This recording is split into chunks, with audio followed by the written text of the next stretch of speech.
It's Liquid, Avery. They were really slow to adapt in that game too, at least from my perspective. Slower than we've seen them adjust in the past. You know, losing game one, this team likes to play slow, like play patient, go for the ultra late game with their carry, and kind of play that 4 protect 1 not a lot of other teams are willing to play. Downside is if you don't adjust fast enough in some of these series versus the teams that are going to play faster than you, you can just get 2-0'd like that. Here, though, I think the adjustment, it's very clear. They went for some of the heroes that Liquid beat them with like this Darkseer and Tiny. They prioritized a lot more early spell damage, fighting power, got the aura off laner. To me, this is the kind of draft I expected them to have in that game 2 versus Liquid. Maybe it took them a little bit longer to get there, but they did get there in the end. The only question is, can LGD punish it with their signature Shadow Fiend and some supports that have been rising, at least on my radar. Like, this Jakiro has been absolutely nasty in a lot of these games in terms of the damage output. Yep. Just on the lane and the team fights. And Batrider is another one of these kind of sneaky heroes where he has some games he doesn't look great, but there's some games he just outright wins you every fight with Blink Lassos when there's no Dispel. And this is a lineup where, outside of Ursa with the Enraged, there's nothing preventing you going in and snagging a good core target. So small, the world. We saw the early first blood going the way of PSG LGD as they run into the very slow hero of Crystal Maiden. Physically slow. However, we actually heard from the coach sound there. He talked about how their last pick, their choice in Crystal Maiden, was largely because they felt like they had to pressure the lanes early on against PSG LGD. Do you agree with that assessment? Do you feel like this is a lineup where Team Spirit needs to be able to walk away with a laning phase win? I don't think they need to win the lanes. I think they just need to not lose them. Fair enough. If they're even at, you know, that 10 to 15 minute mark, I think they're fine going into that mid game. I think it's LGD that want to pull out a little bit ahead here, particularly mid with this SF versus the melee hero. This is a lane that Echo should dominate to a reasonable degree and minimum free farm it. And if you're looking on these 2 side lanes, again, you have pretty strong spells between the Bat and the Jakiro between the levels 2 and 3. You have some decent kill threat here that I think ramps up a little faster than what Spirit have presented. So if you can snag some of those early kills, then that's a way you can boost yourself up here. I think this Crystal Maiden's more about damage mitigation than anything offensive on that lane. It does leave them in a really bad mid matchup, right? Because Sal was talking about the fact that maybe we actually switched this Tiny position to 4, right? They could have had that, and they could have picked up a different mid laner. For you, why do you think you stick with the Tiny, even though you're in this like really rough laning matchup against the SF? Again, I go back to that Liquid series. I think they kind of learned the power of this hero and just had a discussion. Hey, this crash landing Tiny is absolutely bongo, and we're just going to put it mid and play it. And okay, you get Shadow Fiend, but who cares? We can make up the laning phase elsewhere. However, that is not happening. This maiden pick has not done well in the first minute and a half here from Maposhka. Yeah, if it was supposed to help Yatoro out, it's not doing him any favors right now. Well, he is technically the highest CS. So yeah, I guess so. Doing its job. I mean, doing its job for Yatoro here, not helping him out in the department of feeding a lot of gold to you. We'll welcome it considerably here, and also giving a pretty nice start to the Batrider, who, again, if I'm looking at this LGD squad, what got them here in the first place, what has kept them out of elimination, that they've been on that line a lot this tournament so far. Yes. To me, it's PYW. I think he is the real X factor of this team. Not that other players aren't having stand-up performances, but he's the guy I think pushes it over the edge. Like, if he is firing on all cylinders, dominating the team fights, LGD look really good and they can win those games. If he's struggling or slow, in some trouble, good bushwhack will force the Alchemist to unstable concoction himself, but Y still managed to get the kill. You talked about early on, the Jakiro looking very good at pumping out the damage. This is the timing that we're talking about. I don't think any 4 position can stand up to Liquid Frost Dual Breath. Nope. Poshka is dead again down here. Dead. And he is just playing way too far up in this lane for a flame break that the second it hits you and bounces you back, you're just 100 to 0. No way you're getting out of that as a Crystal Maiden.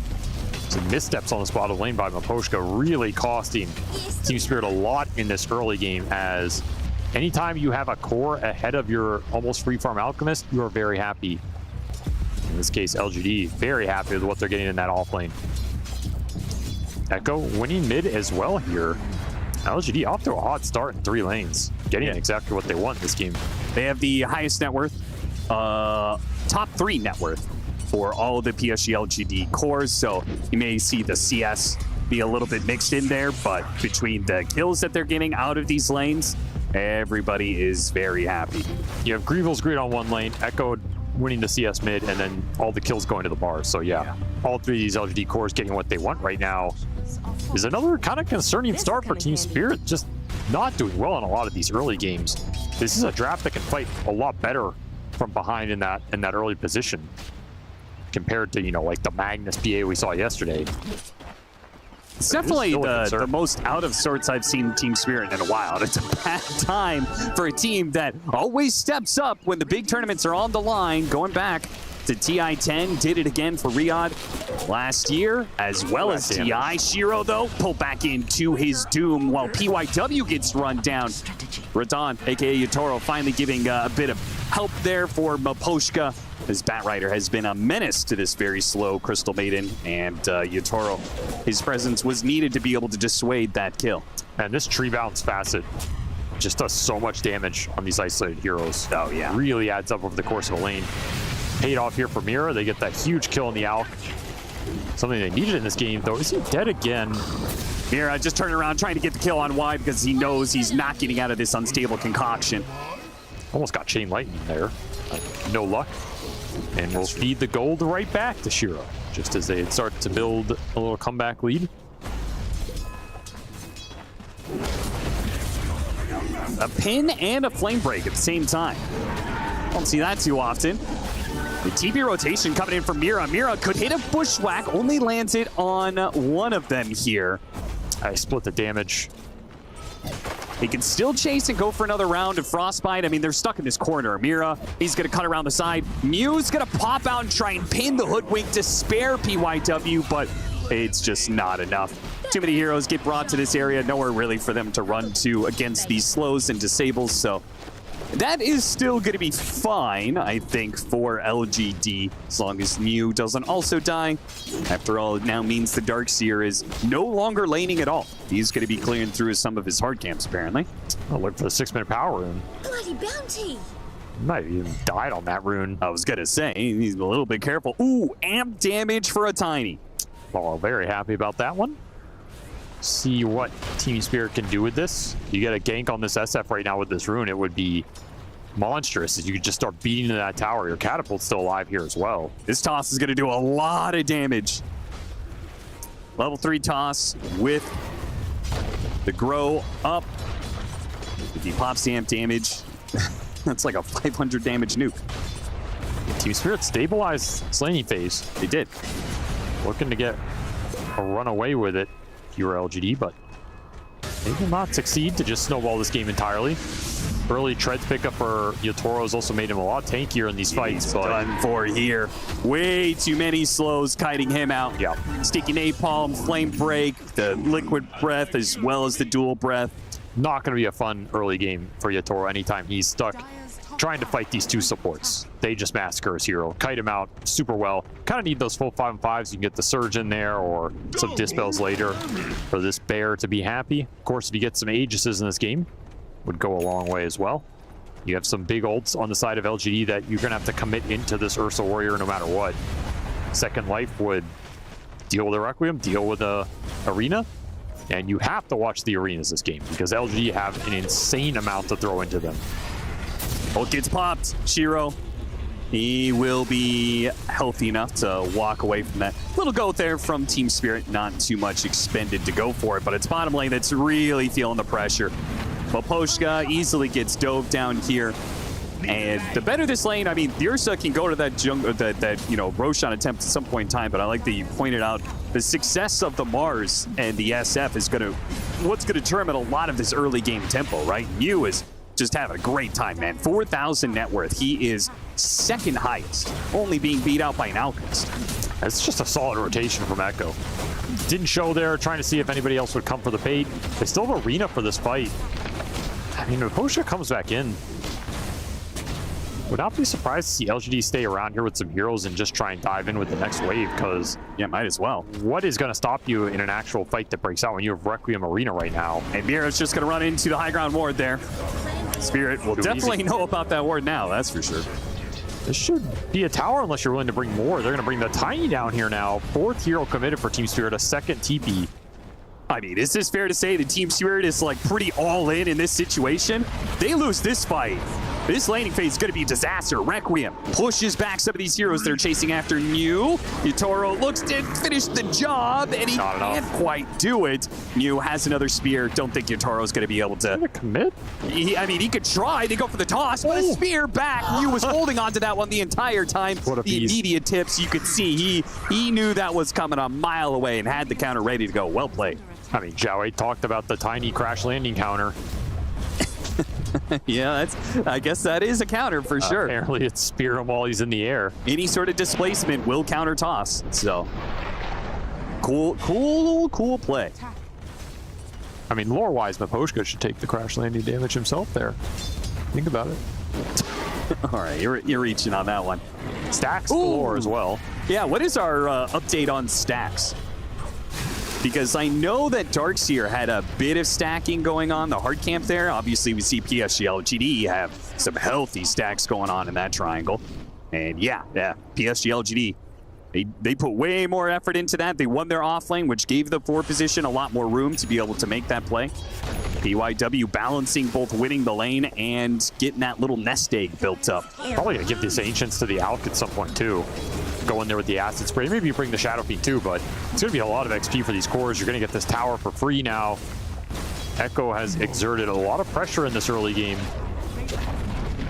No trade tier 1s, at least Claps get something. Is just rushing the pipe. Will be strong against this LGD lineup, but they have a lot of physical as well. So this is not just some end-all be-all. You know, you get pipe at 13 minutes and you just auto-win a fight. You have acid spray, you have Shadow Fiend damage, you have God's Rebuke. You have macro pyre pure damage. Yeah, sure. I mean, I'm just saying, they do have like enough damage to burn through pipe, right? Yeah, they they hit an arena spear, 100%. pin somebody, you hit him with the macro pyre on top of that. I feel like they also just have so much overwhelming spell damage to throw into an arena that you're not going to have a fun time even if you're sitting in their pipe. You also have this Requiem Arena combo. You're going to be running into the wall. Early blink for Echo should guarantee that if you can ever find a big catch. LGD in control this early game so far. Looking pretty good for him. Now, that being said, they are in control, but it's not like Team Spirit is really missing out on damage either. They have Hoodwink, they have Tiny. Those two by themselves can do an insane amount of damage in a combo. My biggest worry is like Echo and his couple of plays here with his Blink Dagger. He's got to just make sure that he doesn't ever really get caught. Nice wall out, slowing all these heroes down. Miposhka's going to show up, hit a Frostbite, and go for the kill onto the Bat Rider. PYW gets pulled back in and will die. Yeah, a little too deep there for LGD. And cost their Bat Rider some time on the map as he was the most farm support pushing towards that blink. Will also give Team Spirit opportunity to make a move here with numbers advantage, knowing Bat cannot get to the play.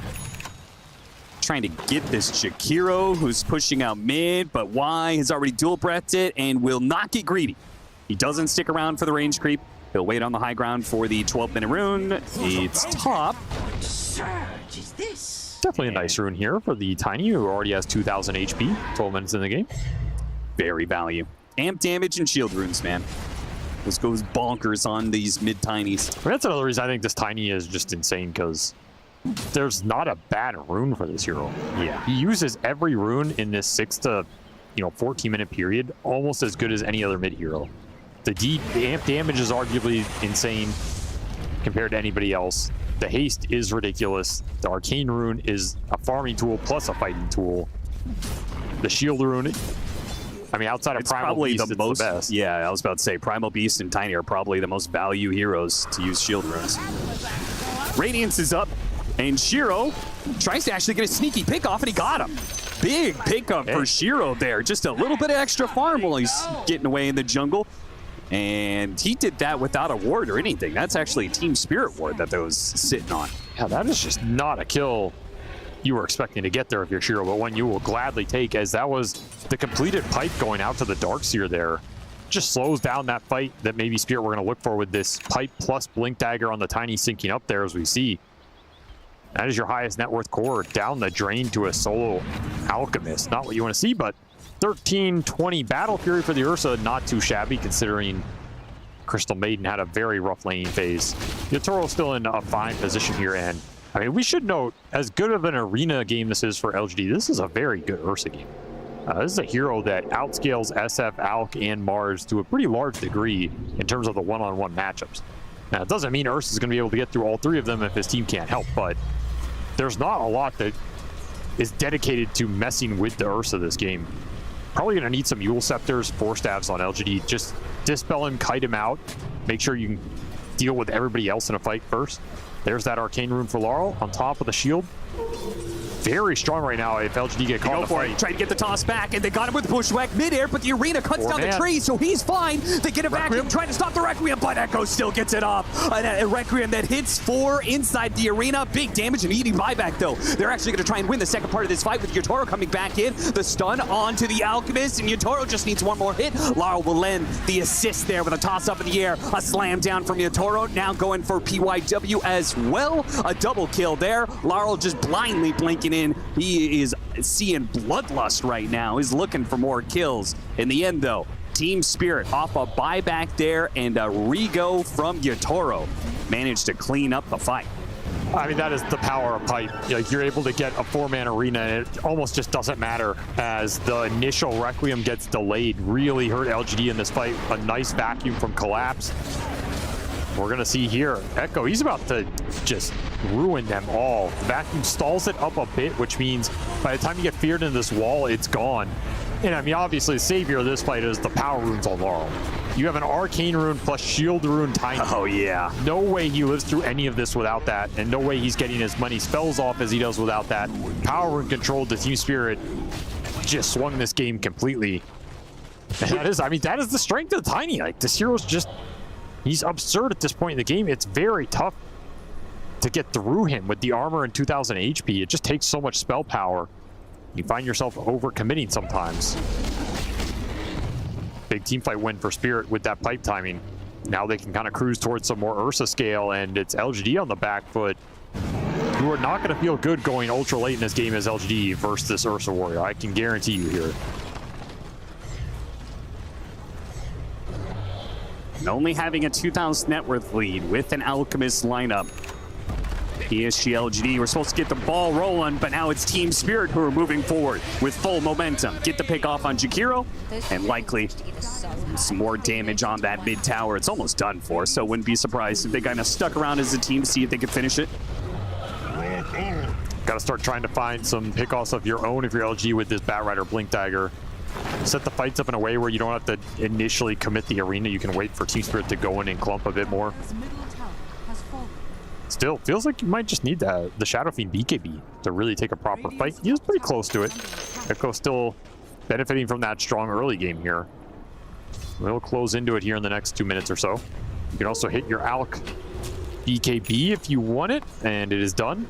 So he did go it over the earlier blink, and now he's going to go back for the blink.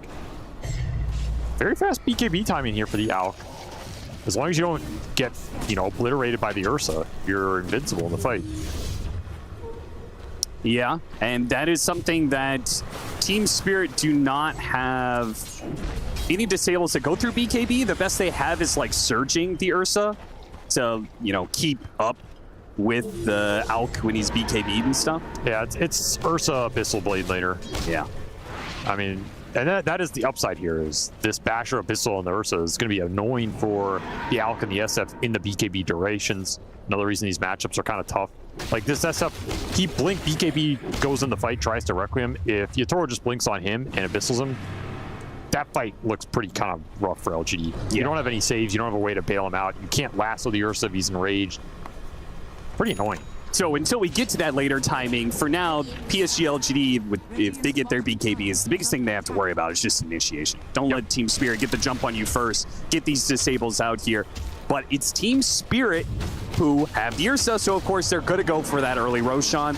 And PSG LGD have not shown too much when it comes to contesting objectives. They gave up that mid tower. Now it seems they're giving up Roshan. They're moving across the map to try and get there, but they're way too late. Yeah, they just read the move wrong here. Maybe not expecting Spirit to go for that objective, but This is a fight they 100% would have taken with their BKB timings, and now they're just late to the party. Trying to catch heroes on their way out. Are going to run into Yotaro here. His smoke breaks, but he's pretty far out there. Do you really want to keep chasing it this far? An enraged Ursa gets the other side of the pit. Now try and drag him up the cliff. It's only going to do so much to an Ursa, though. They're going to try and pop his Aegis, but vacuum up onto the high ground. Uh-oh! With the freezing field, they have to hit this Requiem to bail out these heroes because they are in big-time trouble. BKB TP's away. A bushwhack, that's going to stop the Mars. Laurel is putting himself up on the high ground and throwing the Mars down to earth. Echoes, turns back around and knows that he has a long train of Team Spirit heroes running at him right now.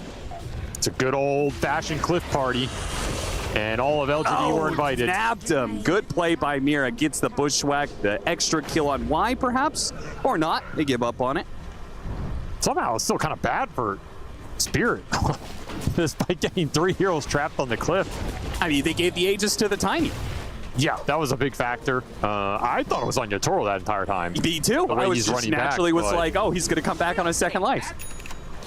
I mean, again, showing you how much they believe in this Tiny, and for good reason. Laurel is starting to pick up the pace and go ham. I mean, you can also argue that, you know, if you had Aegis on Ursa there, does it really change his trajectory in this game too much? Maybe not.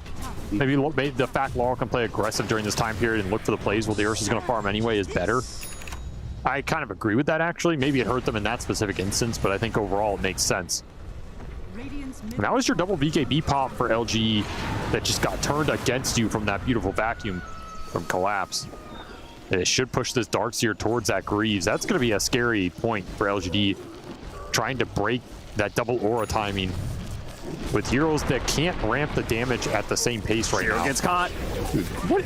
It's just did not have BKB, was on cooldown for 3 seconds. What a timing for Team Spirit to make that move. Factory Tiny. Yeah, big damage. Yeah, take that illusion.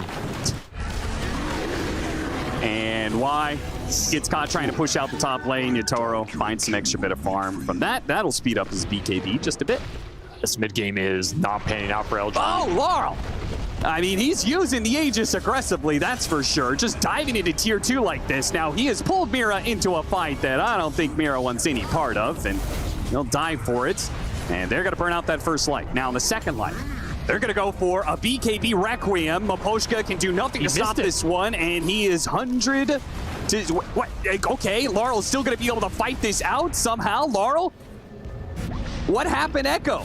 Just missed the Requiem timing. How do you miss that Requiem, man? I don't know, but now he has to deal with it, or it's going to work out. A toss back on the SF into the Bat Rite will finish him off, and SF will just be able to cream the poor Crystal Maiden, who's been put in a bad spot, but completely whiffing out. That was their opportunity to shut down this Tiny. I mean, they whiffed the Requiem, and that Spear, I think, was maybe supposed to be, like, back up there and missed as well. Just an absolute disaster on that play from LGD. Still ends up working out as they get some cleanup kills, but they do not get that big prize in the Tiny. And of course, every time we're taking these fights, that Ursa is free farming. So these are not fights you want to be drawing out if you're LGD right now. Yeah. These are fights you want to be winning, because you're basically getting 5-on-4s with your big BKB timings. You know, when your Alk is strong and the Ursa isn't coming into the fight and obliterating him. Concerning for LGD that you're not winning these more handedly right now. A lot of this gold lead is also into the Alchemist, which you ideally want to use to take objectives in the map or progress your game. And outside of that tier 1 bottom, LGD have taken no objectives in this game.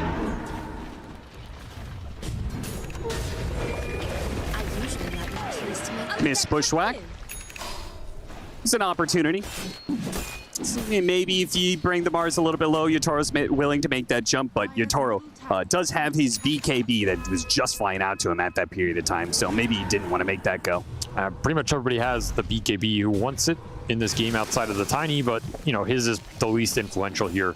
All 3 cores for LGD, going to battle up against Yotaro as he rushes towards that Basher. Will be a very nice Basher to complete before you take the man fights here. But you still have power runes on the Tiny, could still look aggressive, and still feels like a little bit of the pressure's on LGD to get some more map control or some towers, control some of Team Spirit's side of the map here. I mean, you can wait for, you know, SF Ags and your Alchemist to Soul Curos. They are pretty big teamfight items. You're a ways off to get all that together here. And you're not really finding pickoffs with the Bat Rider or the Mars in the meantime. I will say it is not particularly inspiring that LGD had that lead early. And as you said, haven't really taken any objectives with it. It's just some pretty slow play, which frankly, if you're going to do that against any team, I think Team Spirit is probably the last team I want to do that to. This is a team that showed a weakness to like getting run over early, but is one of the best teams to go late with. I mean, I feel like there's no reason this mid-tier 1 should be up for Team Spirit based on that early. And these types of things are really going to hurt LGD in the long run. You know, these tier 1s being up means if it's a dire side Roche, you can contest it better. Right? You're going to get the lanes in more, which makes it harder for LGD to make plays.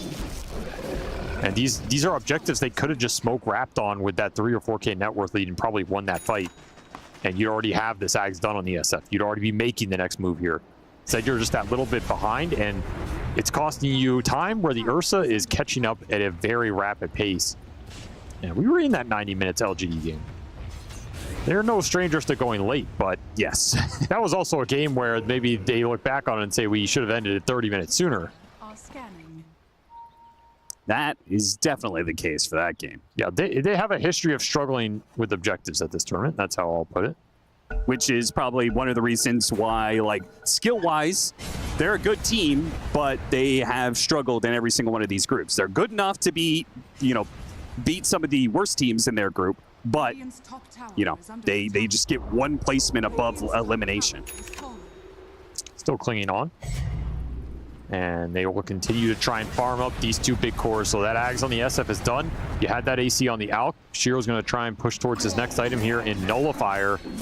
Just get rid of the Surge, the Shell, some of the random buffs that are going to be on Yatoro here and isolate a target. Interesting idea. All right, PSG LGD, let's see what you can do. You've got Blink 4-staff Bat Rider into Blink Ags Requiem. That is a 100-0 combo if you play it right. I think that kills anybody. It might even, maybe won't 100-0 the Tiny, but, you know, maybe with some follow-up damage, you'll be able to get it. The amp damage as well would have been easy, but Team Spirit are making things annoying, not giving the initiation, split pushing some of these lanes. Mira has constantly been a nuisance in this top lane, and Yugo's hunting, not going to find any squirrels here. I mean, they are completely dodging LGD's timing right now, and LG are getting frustrated with this because you need to take this fight right now. Otherwise, you're just going to have to try and contest Roshan #2 into the BKB Ursa, into potential other BKBs on these Team Spirit heroes. Into the fresh basher he just got? Yep, and all these items negate your Shadow Fiend's ability to win you that team fight. If you go in that exchange and you just trade out BKBs among all the cores here, feels like Spirit are happy with that type of exchange. They've got the Darks here to win that longer fight, so Team Spirit have played this period well. They did not force anything, didn't get too greedy, are just waiting for this next Roshan and going to put LGD in the position where they have to contest. And that's a tough contest. I will also say that I think the Basher is more effective. Obviously, the Bissell is going to be the big counter, but just the RNG of the Basher, you have a much better chance of being able to get that stun on the SF because he doesn't have the Kaya Yasha build, right? It's not going to be that near instant Requiem that goes out. Should almost be guaranteed. You have overpower, you blink in, BKB yourself, start hitting that SF. It's almost a guaranteed bash within that channel time. You have to get really unlucky. Yeah. And if you can get this tiny BKB up, that would be huge. We also saw Mira building towards one on the Hoodwink. Yeah, I mean, these BKBs are just nice because you can't spear everybody in that initial arena. So even if you catch 3 or 4, if 3 of them are BKB'd, all that spell damage that you have on the side of LGD just gets negated. Yeah, I guess what does Mars do in that situation? What does LGD do if Mira continues to split push like he is and he has a BKB? I think they had to be looking for the catch more in this game with the Bat, playing more aggressive with PYW and maybe like Mars plus Bat, Mars plus Jakiro on a side lane, Bat on the other, looking for the Hoodwink, looking for the Darkseer. Needed to catch these rats and slow down Spirit stalling this game out. Instead, you're just conceding this Roshan. Now you have 2 lives on the Ursa, almost level 20, a cheese on the Tiny. Again, he's one of the better cheese carriers because you're just almost never bursting this guy down.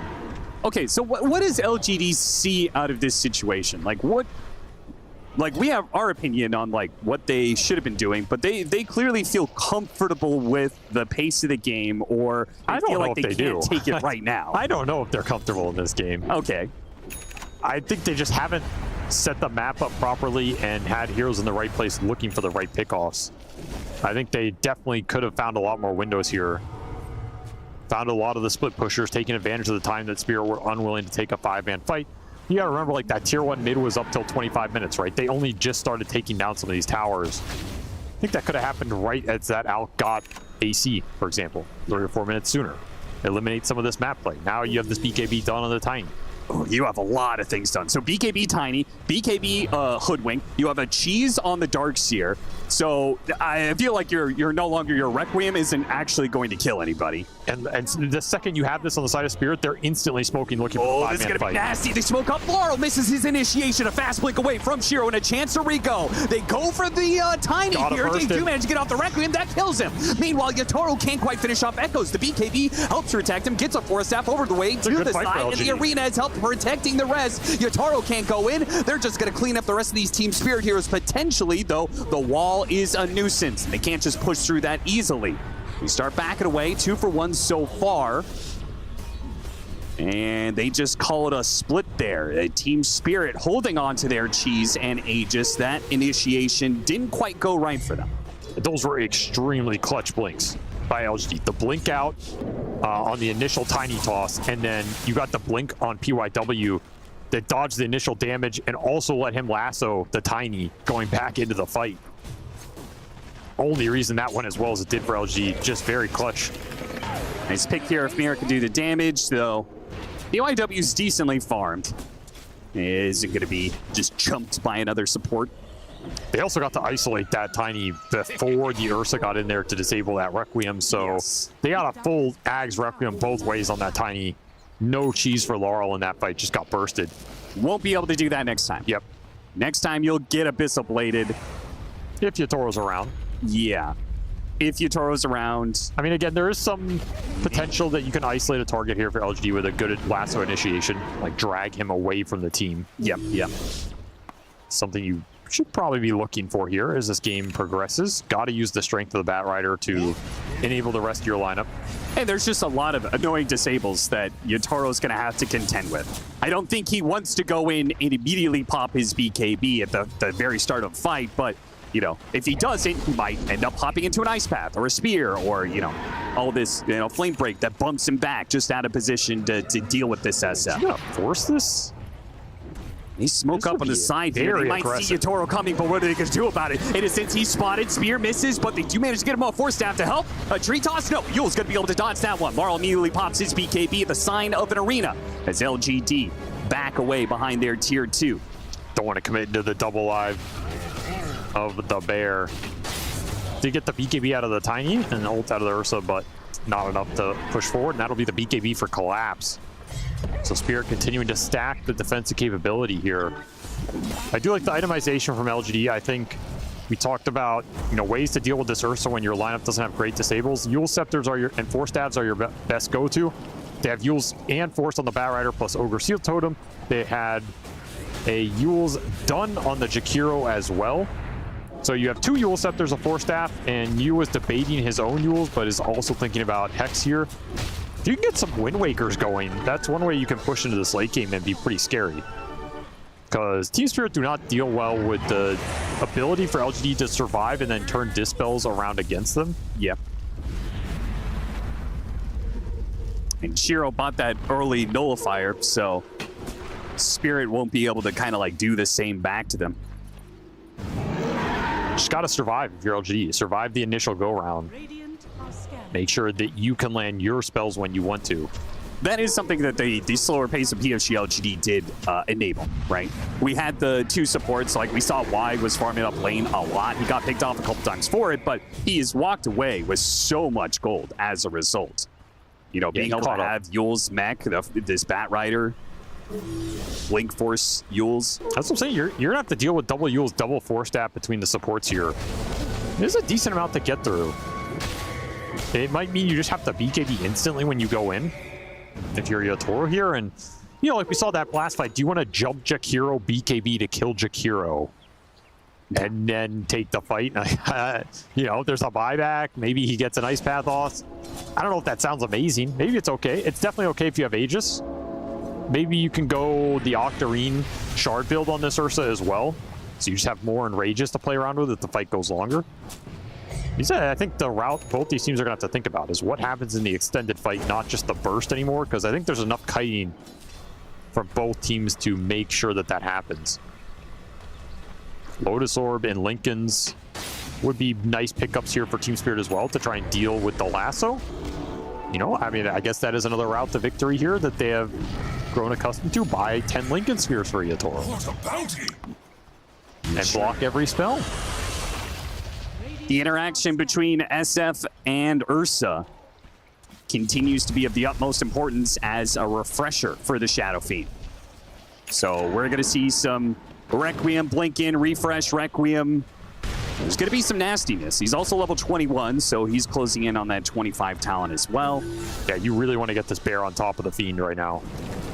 That is the best target for Yatoro to find and for Spirit to lock down.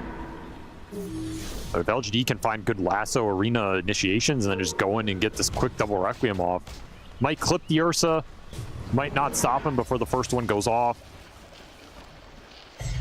And right now, this Alka is still tanky. Like, this Alka is not a target that's going to get bursted by the Ursa, at least until he has MKB. Then maybe you can start to think about it. Shiro's still pretty strong right now. This is where the extra net worth counts a lot. Gotta contest this next Roshan. The third Roshan, you cannot concede here if you're LGD. I think that is way too much to give away with an Alk lineup where, you know, is this Alk going to scale forever in this game? I don't know. The hero can be really weird in the ultra late game. I guess you can start pooling some Ag Scepters. Yeah, I'm going to say no, mostly because I feel like part of that Aghanim Scepter giveaway is already lost when you have an SF. Yeah, but you have Jakiro Bat, two very good support ones. Yeah, I guess. Maybe if the Mars one was better? I mean, it's not that the Mars one is, like, absolutely terrible. It's just he's going to be going a utility build. So he's very likely going to go the Scythe and the Wind Waker.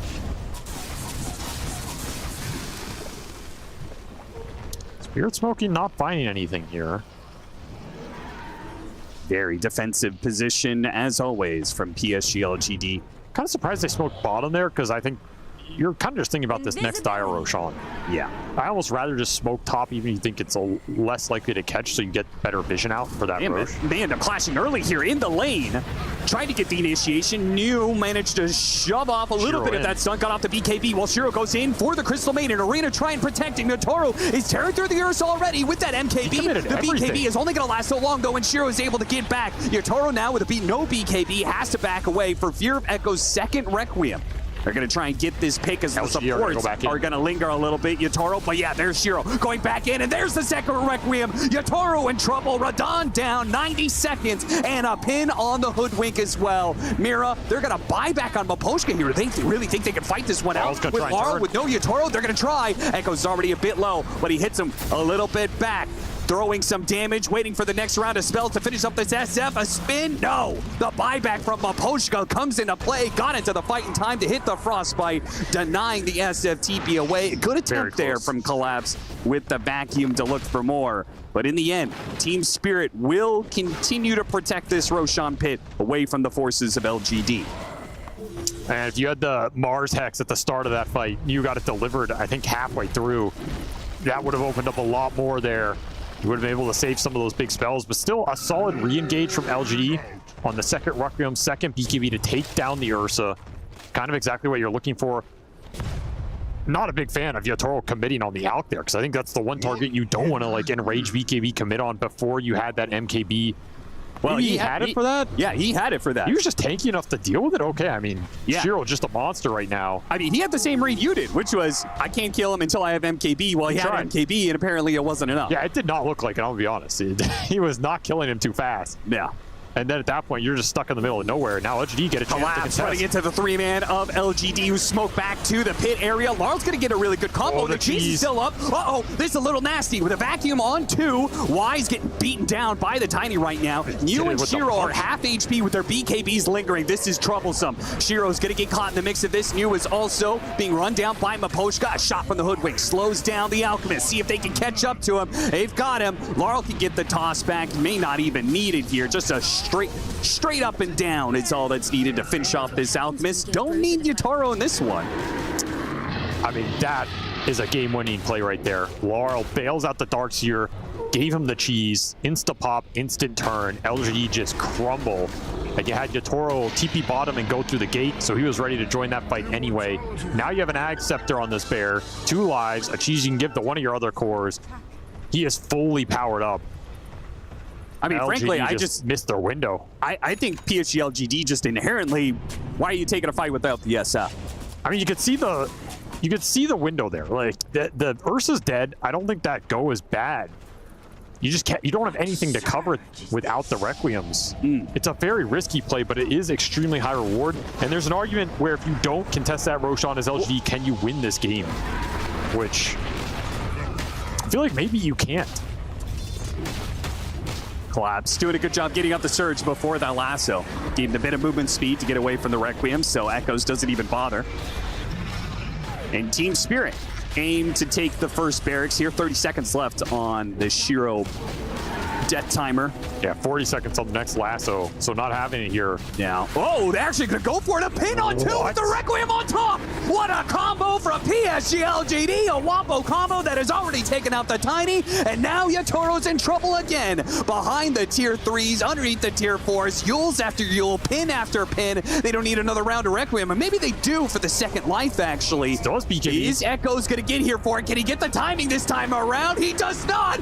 Echo fumbles it. Oh, right underneath his own Ancient, he fumbles the bag, and now Shiro's got to be the one to clean it up instead. Running in with his BKB, unstable concoction to slow down Yatoro, but he's out. They deal with the illusion that's killing Y, does kill Y. Whoops. That was an extremely clutch spear.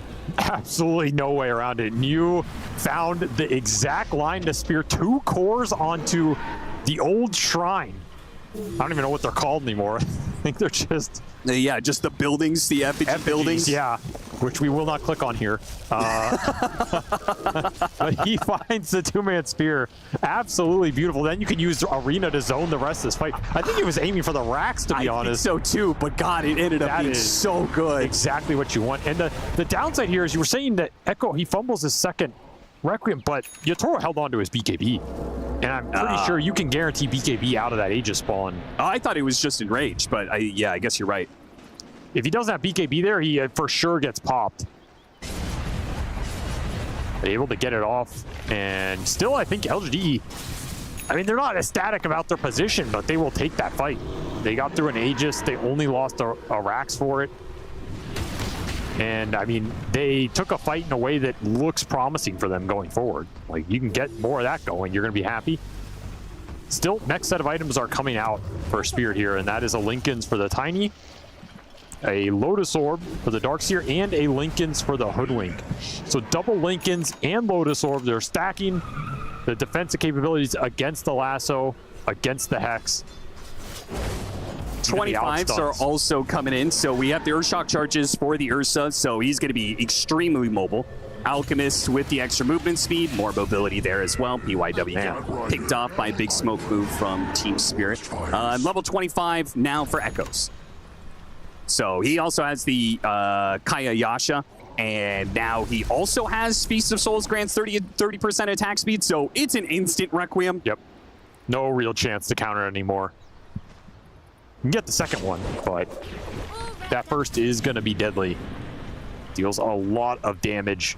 And you got to start thinking about what your next Alchemist item here is, because you have 7,000 gold on Shiro, and he's kind of slotted. I mean, you can, of course, sell the boots, go something else here, but you didn't go Swift Blink, which makes it a bit harder. You're not at the 60-minute point where you can get something like Force Boots to replace that slot, so losing the mobility here would, I think, feel a little bad. Though, you know, something like Abyssal would be tempting. Can also pool an Ags. That is the other option, which pooling the Ags to the bat is a double-edged sword into these Lincolns and Lotus Orbs. Can be extremely good, can backfire horrendously. Yeah. Could give the Jakiro one here. I mean, if you get a two-man lasso through all of this, just like the double spear, it's like a team fight win. You just get the Requiem, you wipe out those two heroes instantly. Now you've got a 3 versus 5 on your hands. High risk, high reward. Absolutely. It's a lot of gold to pool to a bat that, you know, doesn't have BKB. Doesn't have a way to necessarily guarantee that you get it every time. UIW has struggled in the fights. Another BKB. That is the 5th one for Team Spirit here. They'll complete the gauntlet. Not a bad one on this CM. Not a target you want to prioritize if you're LGD. You might just get a full ult off. UIW looking at the rune. Yep, they're going to try and jump on that rune. The Lincolns. Oh, Laurel immediately stopping the initiation as the Lincoln stops the lasso, but he also got the toss up in the air on the Bat Rider. An instant buyback from PYW, but LGD, they're trying to limp away, and the wall's slowing them down. This gotta hold on to the BKB. Spirit gonna keep this going, and they know if they like try and chase after, they are potentially walking into a Shadow Fiend ambush. It's scary to push through there. You should be happy with the Bat Rider buyback. A lasso onto a Lincoln's target. Just nothing there for LGD after that happens. Didn't use the Alk BKB, which is solid here, and you do have to watch that Chemical Rage duration, which was wearing off, so was pretty tempting to chase there if you're Team Spirit. Nope. Take the small win. Got to think about this next nighttime Roshan as well, spawning the next 3 minutes here or so. Not an objective you want to lose if you're Team Spirit with this commanding of a position, up 22k net worth. Still have a cheese from that previous one. Generous Maposhka took the attack speed talent, by the way. It's a good talent. Yeah, but he's got BKB. Surely freezing field damage has got to feel really good if you've got a guaranteed freezing field that's going to go off. Maybe he didn't think he was going to get BKB. Maybe the only reason he has BKB is because he took the attack speed talent and can now farm waves in camp faster. You're right. Maybe that 2 minutes that he was farming with the attack also speed now he has BKB. When he picks up Desolator, Daedalus later, he's going to be a machine. That's true. I should be thinking about the tier 5 items that he's going to be getting later on. Stygian Desolator 2 on a Crystal Maiden. I mean, it sounds pretty good to me. There's some damage. You used to exist. Why? Yep. Now you no longer do. By the way, you do have the toss charges up on Laurel, so which is disgusting on crash landing Tiny. It's already a disgusting talent, but this is the stuff of nightmares right here. I mean, if you find any target at the start of a fight or even in the middle of a fight with both those charges up, you're just done. Whoever it is, you're done. Like, even if it's the Alk, I think you probably go down to less than 1,000 HP. Yeah. It will be an axe pool. Like, what do you even do, Jakir? You watch yourself get 100 zeroed, and you know he still had another, like, 800 damage in the bank. He could have tossed you again if you somehow magically survived. Yeah, I don't know. You just say keyboard lag, and then blame your team. Well, there's our first Aghanim Scepter. Who do you give it to? I mean, I think you have to give it to the Bat. You need the big plays here. Give it to the SF. So the SF, he gets his gold back to do what with it? He has 6k now, can fill another item slot. I mean, what is the most impact item here, though? Hex would be tempting. Okay, well, it's going to be Hex. Another Hex is fair. There's just what do you even do this? Like, do you start do you go back for like Octarine because of the other like 30 talent that you have where it does your damage? Or there's just nothing you can really do to up the spell damage at this point, which is what you really want. Yeah. I think Lincoln's could be an option here too. Block out the Abyssal Blade? Yeah. Yeah. Hex is definitely the higher payoff item here, and I think again, if you're LG, you kind of need to play for the higher payoffs because you can't just keep conceding Roshans and win this game. You're going to have to take that aggressive fight at some point, or the fight where Spirit go into you with an advantage and win that to turn this game. More counterplay options. Wind Waker for the Darks here. So Collapse can now potentially save somebody else off of this, Spearback or Lasso or whatever Requiem goal they're going to be trying to make. Chemical Rage immediately used. New jumps in. He hits a pretty good arena. 4 BKBs. 4 BKBs out of them, and it really costs very little from LGD. They had to use Chemical Rage, an arena, and a BKB. That's it. They have BKB advantage right now. I mean, there's still the Ursa, but you're likely not bursting him anyway. So it'd be a tempting team fight for LGD. Of course, your Chemical Rage is wearing off. You have to play around that. They want to play around this vision, but they are going to be coerced, I assume, at some point into going to the Roshan pit, because it could be up right now. Next Chemical Rage, you got to go here for LGD. Don't really have a choice. You have one obs, you can plant, look for the fight. Spirit actually conceded this cliff position. Didn't have any wards of their own to defend it with. Just going to play around the lane. They creep forward, get a different ward up there. They don't try and commit to the high ground spot. Have to be decisive here if you're LGD. You are not going to get many opportunities to come back in this game with some sort of cooldown or item advantage. You have one right now. The smoke is flying out. Another ward comes out as well, and your Chemical Rage is back. I mean, if you're going to make this play, you have to go right now. 22 seconds left on BKBs. The smoke is used. Team Spirit start backing away. I don't know if this is fast enough. Yeah, this is looking like LGD are just not, they're going to be too skittish about it. These BKBs are going to be up. That chance slips away. And now you're just straight back to where you were. Maybe another opportunity will present itself. Refresher. Okay, I mean, the Mars. PYW spots Mira. The two supports going a little scouting mission to the Roshan pit. Refresher on Mars is big when he has that Hex. Yes, absolutely. Yatoro keeps on putting himself out there with the Linkets behind him and stuff. But there's a possibility that they get the pin back into the Requiem, and they got him! This time they land it. They have to beware of the buyback zone. Laurel jumps in off of that one. Quickly kills the Bat Rider. Don't have to worry about that nuisance. That's a dieback for him. Mew with his BKB will be able to get back, but a good wall on this high ground. Slows him down even further. Laurel's looking for these tossbacks. He just charges forward with the surge and with the vacuum back in. They've got the big Mars. But a Requiem back in with Shiro. Hits the Tiny and he drops to the deck. Echo is able to back away from Yatoro as well. Yatoro using his BKB, not able to get a kill until they go back for Shiro. So Mira and Collapse and Maposhka have all the disables, and Yatoro is able to follow it up. They get the kill on Shiro. Echo was able to slip out of their hands. Ultimately, though, Team Spirit will take the Roshan. I mean, LGD got exactly what they wanted in that fight, which is an initiation with the Hex on the Ursa, put him in the arena. Nobody can do anything to him because you can't see him. And Yatoro just gets obliterated, but it's not enough to win the overall exchanges. He has buyback there. Team Spirit doing a good job of like juggling it, right? Yatoro dies to one Requiem, Laurel dies to the other, but nobody like flat out double dies, you know, die back, and that would have opened LGD, you know, maybe just having a numbers advantage. Now LGD just didn't have buybacks on the SF or the Mars or the supports really there, so nothing to commit back into that fight. That's fair enough. And I mean, even if you do have buyback on SF, is it really worth anything after you've used double Requiem? Probably not. They are extremely burst-oriented, which, when they get buybacks out of Team Spirit, means it's super worth for LGD. The problem being in this situation, Yatoro is able to recover that with an Aegis. I mean, Spirit had 5 buybacks ready for that fight. They were probably going to win it no matter what. Yep. It's just you had to cost them something there. So now you put them in a situation where, because you got the Ursa kill, at least the high ground's a bit scarier without the Ursa buyback if it goes horribly wrong. And there are methods to defend that high ground that are hard for Team Spirit to deal with, like the lasso pull-in, the multiple 4 stabs, and of course the spear back, as we saw earlier. Pretty easy for New to hex somebody and spear them back when that Ursa's sieging high ground. Careful there, Shiro. You're the one person who cannot afford to be picked off. Yeah, Toro's thinking about Lincolns of his own. He needs more spell block here. I do like the refresher for Shiro as well.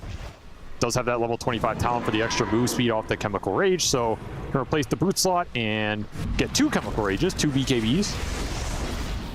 All right, we got Aghanim Scepter for Laurel. So that's where the Aghanim Scepter went. Even though Collapse was the one to pick it off, he passed it over to Laurel. So now we have all these, the tree volley that's going to be coming in. Something that may not come into effect inside of the Dire base. Yeah, not that easy to use in base sieges a lot of time. There's a refresher for the Dark Seer as well, I believe, coming out. Gotta pick off Yatoro. Trying to make use of this Aegis, but good response. Scythe, 4 staffs. Do not lose Chikiro. Got BKB out of the Shadow Fiend, though. Pretty big. I was gonna say, that tree is gonna hit hard. Why he decides to Yule's dodge it. Team Spirit don't want to push. This high ground's scary, man. They want more farm. Daedalus on the Hoodwink. Okay. More damage. Repositioning of Lasso and the fear that comes out from Requiem when you could just end up so deep in LGD space. Here he's level 25 as well. Yeah. Double acorn shot. Big damage, particularly with the tree bound trick shot. I mean, it's a lot of single target potential. That's the scary part about this game. Even if you kill the Ursa, you haven't taken all the damage out of the fight. Surge, Team Spirit, do not jump in. There's a lot of damage block on that Ursa. Toro dodges the spear. 100 to 0's new. Almost. Force staff needed one more swing. Didn't quite get it. Close call. The shot. It did not go far enough. Oh, my man. The bullet drops to the ground at Mew's feet. Force staff save lives. They do indeed. We'll keep LGD in this game. They try and get the buybacks up here. Missing that Alchemist one from earlier. Missing the Mars off gold. We have Bat Rider Shard. That's doing nothing for you here. Well, you know, maybe another 20 minutes and Bat Rider might turn to do a little right-clicking. I mean, if LGD win this game with a right-clicking Bat Rider, if Team Spirit win this game with Crystal Maiden right-clicking the Ancient. Hey, don't underrate that talent, man. That thing comes in clutch sometimes. He's got level 25 plus 1 second Frostbite duration. And they can keep fishing for these little pickoffs here. The Hoodwink, that will be easy for them. And they're just surprised why he's up like that. Yeah. Because those types of goes for Spirit are free. There's no real way to punish it. Too many Lincoln Spheres. A refresher. What do you do when Laurel shows up and tosses you up in the air, chain tosses you 4 times in a row? You top left and exit the game, I believe. Yeah. 42,000 net worth lead, 28 to 24. Do you think Team Spirit could permanently juggle somebody in the air? 4 toss charges, and then they have the double Wind Waker with their fresh Wind Waker Darkseer? Just yeah, just keep somebody in the air forever. Maybe you bushwhack between one of those tosses so you don't like they get stuck up in the air. Yeah, you could probably keep somebody up there for close to 10 seconds. I mean, absolutely useless, but it would be funny. Be good funny way to end the game while you hit the Ancient. Little Hex on Crystal Maiden. Yeah, first time this patch. Yeah, not too many Crystal Maidens getting to this point of the game. That might be the first time in a lot of patches, to be honest here. I don't know the last patch. First time since 2016. It might be 4 or 5 years. Is this a time for Spirit to push the high ground?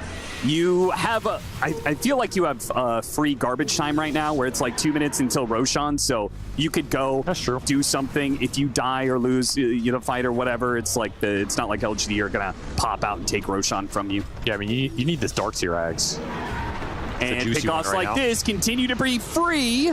Yule's up in the air, but he's got another toss. Where that came from, Yule goes for the initiation, getting 3 inside the arena. They have to pop their BKBs to get out of here as Shiro chases forward. Nice tree volley there from Laurel. Refresh, another side. Oh, counter side from Maposhka. No pin this time. They do manage to hit the Requiem, getting some chain. What about second Requiem? Did that finish off Yotaro? They've got them both down. Laurel and Yotaro will both fall.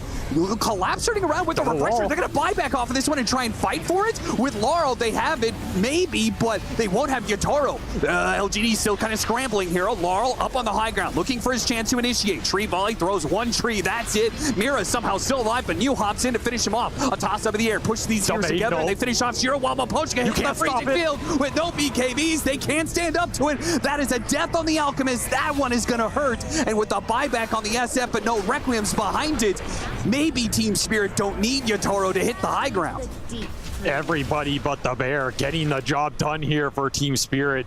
Cost them a tiny buyback, cost them a Hoodwink buyback, but these were the real threats all along. You landed the Wombo combo if you're LGD, but you did not claim everybody you needed to, and you do not have an Alch buyback for a minute here.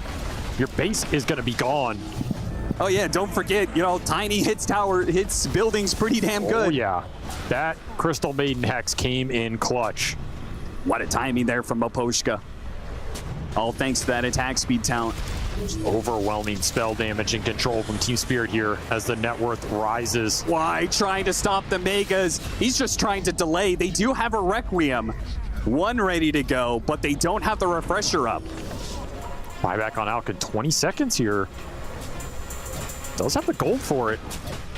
I mean, it's been a close call, but maybe at this point you just give up the Megas. I mean, you have the Crystal He's Maiden going attack for it. speed. Hits the arena. Oh no, the BKB went off on one of them. Mira does manage to get off his. They hit the Requiem This on a is Crystal not enough. Maiden. This is not good at all. They have to forfeit this one. At this point in time, they'll be lucky just to be able to hold on to their tier 4s. As Echo's trying to get back to the fountain. Slowed down by the wall. How much Turns can Shiro around do? with the buyback from Shiro. Shiro's going to blink forward. Unstable concoction. He sees nothing. Can't throw it out of his hands. Missed the wall. Little saving grace there, but they have been mega creep. Ended up using that out buyback as well. And this is going to be... Oh, Marl's going for it. Oh, I thought he was going to jump in the base to go for Echo. This is you go get Roche, put an Aegis on this Ursa, and you end the game with that. Get Roche, get 60-minute items. You might be able to get like this massive advantage where LGD stuck in their base probably don't get in too many tier 5s. They will get a Divine Rapier though. Man, how do you have the gold for buyback and Divine? Sold something. Sold the Radiance. Yes, Okay. and is that going to change? Because I feel like he's not actually doing that much right-clicking in a lot of these fights. This makes sense. The Radiance is not good at this point. Sure. There's nothing to evade. The burn damage is irrelevant, and if anything, you're giving better wall illusions. So that makes total sense. You also, you disassemble it, so you're not even really selling. Yeah, he just sold the... Very efficient. He could sell the Talisman if he wants to. You can get a butterfly or something. Maybe. I mean, not that value here, but still, I mean, refresher, strength link, BKB out with Divine, it's some serious Look at damage. this move from Team Spirit. They're going for your Ancients. The 60-minute items are about to spawn, and they know you want to farm Ancients. In order to get that, they've got Shiro. What a move from Team Spirit, reading exactly what LGD want to be able to do at this point. Divine Rapier is now in Yatoro. There goes that. Such a heads-up play. So fast. Got him on the one camp he wanted to farm. Yeah. We saw SF buy a Midas just to try and guarantee some of those, as they knew the push was coming. Oh yeah, Mirror Shield for the Ursa, sure. Add some more spell block in there. Why not? Needed it. And Echo, what do you even get? He's got a tier 5 token. What is the best item that could possibly let him hold this game without Shiro? I don't know if it was Force Boots. That's what he took. I mean, sell your treads now. Spirit not pushing, though, with that out dieback. Kind of interesting. Shows you how much they respect this next Roshan. Yeah. Unwavering condition Tiny? He's not taking it. I was about to say, there's no way he's actually taking that. He just values Ninja Gear enough that he's going to hold on to that item. I want to see him use this, though. What does it do to the model size? Okay, he does put it on. He's just normal size now. He just lost so much HP. He could get demolished by the Alchemist, but he will not die to the Requiem anymore. I mean, he takes 0 magic damage. He's at 97%. Like, this is not an item we've seen a lot, but it has gotten buffed. If there's no Alchemist, they literally have no damage to stop him right now. And when the Alchemist is up, he can swap it out. Nothing says he can't just be like, okay, now I'm done with all this magic resistance. Apex for Shiro. Mew is also going to take Force Boots. 20 seconds left in this window. Team Spirit, they look to end the game. LGD smoked up on 4, going for the initiation, blocked. Immediately the Abyssal Blade in response. Echo in trouble, will not be able to get off his Requiems. 5 more seconds till Shiro's back up, but it's not looking good for PSG LGD as multiple refreshers going to be used. A fresh round of BKBs, and they hunt down these heroes all the way back to the fountain if necessary, and that will force out the GG call from LGD. Just overwhelming itemization here from Team Spirit. They got every Roshan in this game, and it adds up, man. That is the power. All right, well, we'll cut that one a little bit short. Apologies, everybody, as we get into Game 2 of Team Spirit and LGD. That's right, the Players are already running out the lanes. We want to get into this game as quick as possible, but we did have some interesting words there from Zhao Wei talking about their drafts. Avery, do you agree with what he's saying? I would not give Elder Titan Hoodwink Tiny away in the current state of the tournament meta. Maybe he knows more than I do and has confidence in what his lineup can do to interrupt those heroes, particularly, getting on the back line with Clockwork and Pangolier. You have some attack speed slow for ET. You have some scouting mechanisms with like the Rocket Flare, so you can get in with Stampede Jump. There are some tools you can get on these supports and really hamper them at the start of the fight, which I think is key here for LGD. But man, is it scary, because you're throwing out this ET Spirit, you're amping up the magic damage, and then you just got this Tiny coming through, which might be the most magical burst in the game. Yeah, I'm looking at this second most magical burst in the game. It sounds miserable to play into for a lineup that kind of has to commit in the fight. If you get stomped on one of these cores and just shot with the Hoodwink, comboed with the Tiny, I don't know how you play around that in the fight if you're LGD, other than you're just going on them first. And after watching, Yatoro not needed to be there for a couple of those team fights where the Tiny was able to carry a majority of the load there. I don't know. I'm just surprised that we're going to be seeing Laurel put in a position where I think he could carry the game again. And I don't know. We'll see. We also heard the panel talk about, I don't want to stack up too many things against LGD here, but the panel very heavily favored Team Spirit's draft this time around. They actually liked LGD's in game 1, and we heard Brian say, well, that just means that Team Spirit should just have the easy 2-0 here. But I'll add just one more thing. Since last year's Riyadh Masters, LGD is in the whole 7 games against Team Spirit. They went 0-2 at the groups of last year's Riyadh, and then they went 0-2 in 2 more tournament series, and now they are down 1 game in this series as well. I mean, 7 games in the whole against a team, that's eventually got to get into your mental, right? Well, it's not the same team, so I guess it's not in their mental. It's some of them. It's still you, it's still Y, it's still Shiro. Yeah, it's in Zhao 8's mind. It's still Zhao 8. Zhao 8's probably definitely the most frustrated. Can't beat this team with anybody, it would appear, but yeah, there's not a lot of teams that have, so I guess he's in some good company. And Maposhka getting on this Elder Titan as well. We saw the stats earlier, like he's 5-1 with this hero or something. It's been Team Spirit's best support, in my opinion, over the course of the tournament.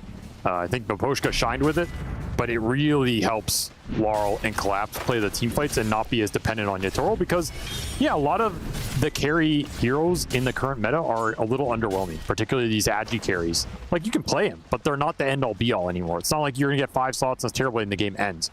You need your other 2 cores to help you take those late-game fights, and I think Elder Titan just powers all those heroes up. This hero's incredibly strong in the engagements. He's also a very good hero if you're willing to play that kind of slow, patient style. I think his weakness is you can get run over, which we've seen happen to Spirit a little bit, but if you're looking for those comeback fights, there is not really a better support in the game for comeback potential than the Elder Titan. And so I think that's another factor Spirit have going for them in this draft. But once more, LGD could get out to a fast lead here. I think they have a lot of pace on their side. This Clock Phoenix can just run the other 2 supports over. They start to build a lead on the map. And just they can be the ones powering through Roshan with the Troll lineup, as opposed to how fast can this Terrorblade come online to contest things like that. A little bit of pinball action. It's been a minute. The Clockwork was so popular early on in this patch. I feel like I haven't actually seen him that much this tournament. Times change. You either change with him or you go home.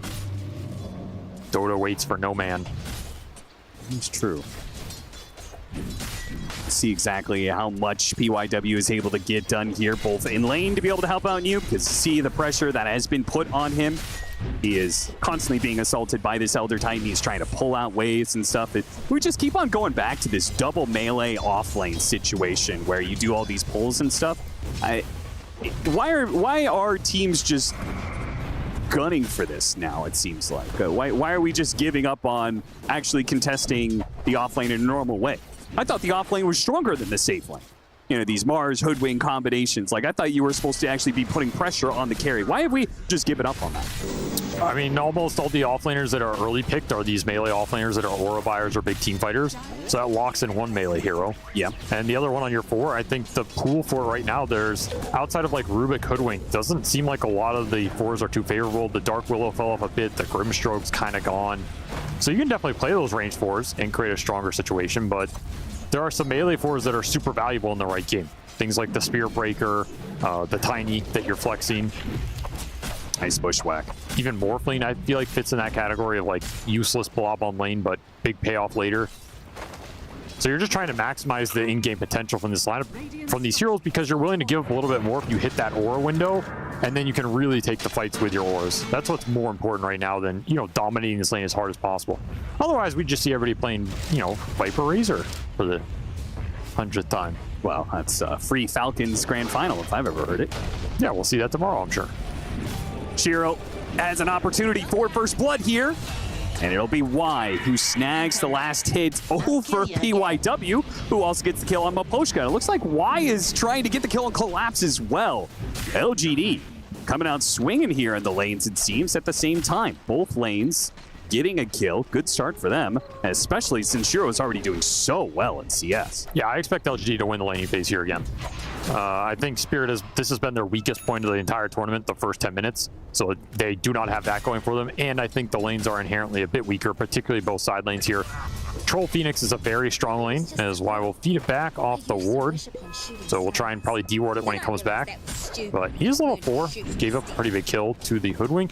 Still, I think this lane should be free farm for LGD. The Troll is top of the board, and Echo's doing very well mid, so probably just 3 lanes that LGD should be happy with over the long run. Oh, Maposhka coming in from behind. Miro was getting so aggressive. I was like, what is this? Well, it's because Maposhka went through the gate. That's very nice rotation. Y will TP in late. Not much you could do about this situation, 2v3. If anything, I thought it was going to be LG leaving the Centaur alone, bringing the Clockwork bottom. But Maposhka just makes the move first. Okay, PYW still catches up and will kill Collapse, so that's not the worst exchange at all. Yeah, that felt a little too casual, but yeah. Did get Ice Armor, which is why I was hanging around that camp. It is a big item, a big spell for the Doom in this early game. I will say, I think support levels are very important in this. Yes. Right? Clockwork, 100%. Phoenix, Hoodwink, Elder Titan. Especially if you're LG. If you can get your 6s before Team Spirit have theirs, a decent chance to just make a good smoke play off it, hook shot in, win that fight, get a tier 1, and snowball this early game. What I kind of wanted to see them do more last game, they did make the early moves with the Shadow Fiend, so I think they understand the ideas, just a matter of finding those openings. But Maposhka continues to linger down here. Tough lane for them to get aggressive on, though, even with the Ice Armor. This clock is pretty strong versus a lot of these heroes early, and they're just going to dive it. With Echo coming in, it's a free fight. And they're actually going to go for even more here, perhaps? No? Okay. It's around the same timing as the Wisdom Rune, so pressure putting in from LGD could have resulted in very good things. It doesn't allow them to take the Wisdom Rune, but it's a nice idea. As long as Echo doesn't overextend himself, swashback, he should be okay. Actually hopping back in. I mean, he's got an Arcane Rune. He wants to make these shield slams go. Catapult was also hitting the tower the whole time, so decent value there for LGD. If they'd gotten the Wisdom Rune, it would have been the cherry on top, but they will take that for an Arcane Rune Pango gank, and especially since Rolling Thunder is going to be up again in 25 seconds here, can easily make another play with that. So LGD making the moves, pulling ahead in the early game again on all 3 lanes. Will be another game playing from behind for Team Spirit, but seems to be how they like to do it. I will say that they have so much initiation on LGD. I am confident they are going to put more pressure on Team Spirit than they did in Game 1. I mean, how can you not with Clockwork Pango? I think that's the goal here. Clock is, you know, maybe not the most powerful pick on paper, but he gives you very low cooldown, guaranteed initiation. Mira didn't have the mana to take advantage of that. Would have been a really nice bushwhack situation underneath tower, but Team Spirit are still looking good on their levels as well. Level 5 on the Hoodwink, 4.5 on the ET. It's good enough here for the early game. PYW will leech his level 5 mid, so you're still looking for one more level on these 2 supports for LGD to really kickstart things here.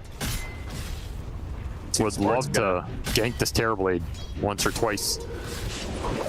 Here, Maposhka. Make a move here. You trying to interrupt. Stampede's going to go off. Might take out to the blood grenade, and the reflection hit, not quite enough. So they actually just get the kill on the Hoodwink without giving up anything back to Spirit. Another successful move for the Pangolier, which gives mid experience to the Clockwork here. So kind of everything LGD want right now, and they're closing in on that Supernova. I would really want to get these support ults up and just collapse on a tier 1 with them. Either mid for the Tiny or top for the Terrorblade. Could go bottom for the Doom, but feels a little less tempting when you go bottom for Doom and then Tiny can counter gank that, and then you're potentially giving free farm to the Terrorblade here. So close to 6. Wow. Kills the wave. Smokes up with Mira. Down to bottom they go. Where's Shiro? They know he's farming around here somewhere. You can see Yatoro's trying to scout it out. They want to take this tower. They want to get this kill on the carry. I mean, this got spotted. Like, Shiro knows this move is coming. They had the mid ward for it. Yeah, but apparently he's not playing defensively enough for it. Maybe he can get off his ult, though. Bushwhack's going to go, and the base bit of damage is there just in time. Now they got a Doom on the Clockwork as well. Rolling Thunder's going to come in, though. This could still be a good fight for LGDs, despite not having 2 of their heroes. It all just depends on the Rolling Thunder, and it is just not good enough. Echo doesn't hit the right heroes to the right spot. Laurel even looks for potential for more because Yatoro's like, yeah, lay it up, man. I'm ready to go to sunder somebody. That felt like it should have gone better for LGD. I'm pretty sure they saw the smoke off mid. Even if they don't, they were running down there. They felt like they knew that's where the play was going. And they get a low HP Terrorblade to join that fight into that Rolling Thunder and can't capitalize on it. Missed opportunities here for LGD. As Spirit suddenly, you know, they have the highest 3 cores all of a sudden. Yeah, that flipped pretty quickly. I mean, there's not a massive difference between them, but the fact that all 3 of them have managed to eclipse their counterparts is a bit concerning for LGD. They also got an amp damage on this Tiny. Just a big rune going into the next skirmish. Yeah. All right, level 6s are here for the support, so that was something that was missing last time around. You, not slowed down by that Sunder at all. He said, okay, now what though? You have no damage, and I have the backup PYW and Echoes. So that's one of the, 1 to 3 kills on this Terrorblade they're going to look for in the first 15 minutes here. You really want to slow Yatoro down. Don't let him get those extra levels, get the extra points in the Conjure image. I mean, that first Manta timing really speeds up Terrorblade's farm quite a bit, right? A lot. I mean, I feel like that's the risk of the Agi carries in the current meta, is if the enemy team manages to slow down your Agi carry, you feel really bad compared to a lot of these other carries that can just fight their way back. Shiro is going to be going for a Battle Fury build as opposed to the Aghanim Scepter that I feel like has been a little bit more in vogue lately. Do you prefer that? Because I've really been won over by the Ags Rush build on Troll. It just seems to farm nearly as fast. Avalanche trying to protect the haze, gets it. They'll get the kill on the Phoenix. Now he's going to be chain stunned up quite a bit here, but he's very tanky. And PYW may be in the area, but fighting into a hasted Tiny doesn't sound the best, especially with the one of the 2 best duos you could possibly have behind a Tiny, Elder Titan Hoodwink. That's the fear in this game, this trio right here. I mean, we can talk all we want about these carry-on-carry matchups and Clockwork initiation power and all that, but when these 3 heroes combine for Team Spirit, it is incredibly strong. TPs are going to come a little bit late here. The hook shot may land, but Maposhka walks away. That's good news if you're an LGD fan. You want these hook shots to land, to be able to capitalize on them, because while that was happening, we saw the Midas fly out for the Doom.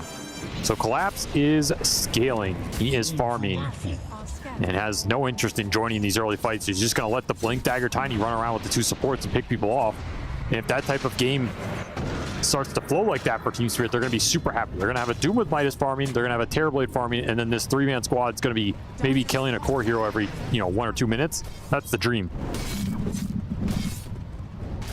Why are there so many golems here? What? Yeah. Golems stack, the golems get cleared. Now it's just little baby rocks. Nobody wants them either. These things are so sad. Abandoned. Orphaned. Abandoned orphan golems. Well, LGD they can bring, like, there's this trio of Spirit, but LGD have a fourth man that they can bring to all of this, right? Like, the Centaur should be a lot more active. He just needs his Blink Dagger to really be able to, you know, take advantage of this numbers. It's just the firepower behind the Centaur is not as low cooldown and good. Yeah. It's clunkier to put together. I mean, even the Hoodwink and the Tiny, you can show the ET on a wave. You could show the Hoodwink on a wave. One of these supports with the Tiny is enough to threaten heroes.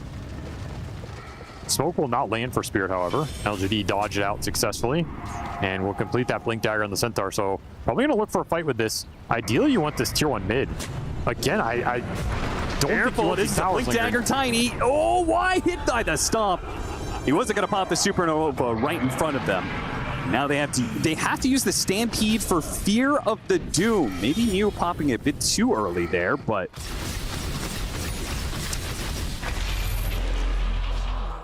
this is what Spirit want, this type of game. There are two big boys farming, and the Tiny finding the pickoffs. Slows down everything LGD wants to do. Yeah, I'm losing my confidence in LGD that I had earlier. I was like, sure, their heroes are going to be really run at you. And LGD, maybe it's not a lack of want to do so, but struggling, perhaps like game 1, to put the pieces together on the map in the right spots, in the right areas. And instead, wait, no, a stomp hit by Mew on 2 with Shiro getting off his ultimate. This might be okay. The stomp from the Elder Titan does land. The Troll's going to take out. Why? Is he going to pop his Supernova here? Does he feel like he has the space to be able to do so? Is there any other backup? Here comes the Rolling Thunder, but they finish off the Phoenix. Unable to get off that Supernova, and the Centaur is going to die. PYW and Echoes have to give up on this fight. They, once again, cannot put the numbers in the right part of the map at the right time to be able to win a fight against Spirit. Another fight, Yatoro joins in, gets some extra assist gold off as well, as Doom just seals the Troll's fate. This matchup is very one-sided, and for good reason. Nice stomp by New to try and bail out this fight. Does get him a little bit more here, but you're looking at the map, the Pango and the Clock are nowhere near this exchange. And that hurts LGD tremendously. Those are their two best team fighters at this point in the game. They need the Clock and Pango to control the heroes, line them up. That's what's going to enable the Phoenix Supernova. That's what's going to let the Troll maybe play a longer fight here if the Doom gets taken out first. Need those heroes at the start of the engagement. You need more of that. Quick pickoffs if you're LGD. Yeah. Abuse the fact there's long cooldowns on the side of Team Spirit in this, you know, Terrorblade meta and the Doom. And then if they try and punish you for going for that kill, you have the Supernova, you know, behind it with stuns. Like, there should be a clear way for LGD to be able to take some of these engagements. I think you should be running at this mid-tier 1 right now. At least with this Centaur, maybe more. Smoke behind it, something, because, again, meta cooldown, Doom cooldown. You should not be afraid of a fight right now if you're LGD. You have everything up. You have your initiation power. You have the lower cooldown initiation as well. This goes back to game 1 where you're not going to have too many opportunities to snowball these early games. This one, you find yourselves behind. It just feels a little too passive to me. And this is the sort of game state that I feel like Team Spirit just prefer. If they can play slow and methodical, get their item timings, take the fights when they want, they're going to be happy. This I do like. Yes, this is definitely a different situation. LGD forcing the early Roshan. Yep, this is good. This is the advantage of the Troll versus the Terrorblade here. You can use those cooldowns to do this as well. It slept a little, but nice dodge, and should be guaranteed ages for the Troll. No ability to contest. And this will allow you to maybe go tier 1 mid, tier 1 bottom. I like that, Mira. That's cheeky. You know, maybe somebody's slow. Maybe you get a kill off of it. Yeah, never know. Regeneration. Didn't cost him much. Again, though, I want to see this Aegis translate into the tier 1 mid and take away some map from Team Spirit. Because if they don't build a net worth lead with this 5-minute Aegis period, then you effectively lost gold to do this Roche, which is not going to feel great. Oh, BYW all this time thinking about going for the Hoodwink, but they don't know they're being wrapped around on right now. And Laurel gets the Avalanche on 2 with the toss together. Not quite enough to finish off Y. Y has an opportunity to respond with Rolling Thunder, an early BKB from Collapse. They use the Supernova. It looks like the Centaur is going to die to the Doom, but they play around the Supernova, toss forward to finish off the Centaur. He'll die, but Mira's not too happy with that situation, but nor is the Troll. Got off his ultimate. He has a couple of lines to be able to play with here off of the Aegis, but he doesn't do any damage, it seems. Yatoro He's going to be able to kill the troll once, and then on the second life, he's got Sunder up in 3 seconds, or maybe they'll just try and burst him here. Bushwhack, hold it. Sunder's ready to go now. Shiro trying to back away. Utaro catching up. They don't need to use the Sunder. They could just kill him outright. Oh, Tiny, you are quite a Dota hero, and it is another fight. Laurel just dominates as so many tosses, so many combos. He gets 3 avalanches, 4 tosses off for 5,500 damage. If you're getting 4 tosses off in a fight with this hero, you're probably not losing that fight. Yeah, Team Spirit learned something from that Liquid series. Okay, nice play mail. That did some work. Yeah, they're going to get both the supports off of that one. They forgot they're a trio, not a duo. And this is what LGD need to be finding in this game, is these supports first, right? The fights need to start on their terms with hook shots in or Stampede, blink-ins, find supports, disable them. Clock is really strong versus ET in those circumstances. And then you can aggressively supernova as opposed to supernova to defend someone who's doomed and dies anyway. And that blade mail did a lot. He got him there. He did get him there. So a little momentum shifted back. Still behind 6 or 7K here. Concerning part of the game for LGD.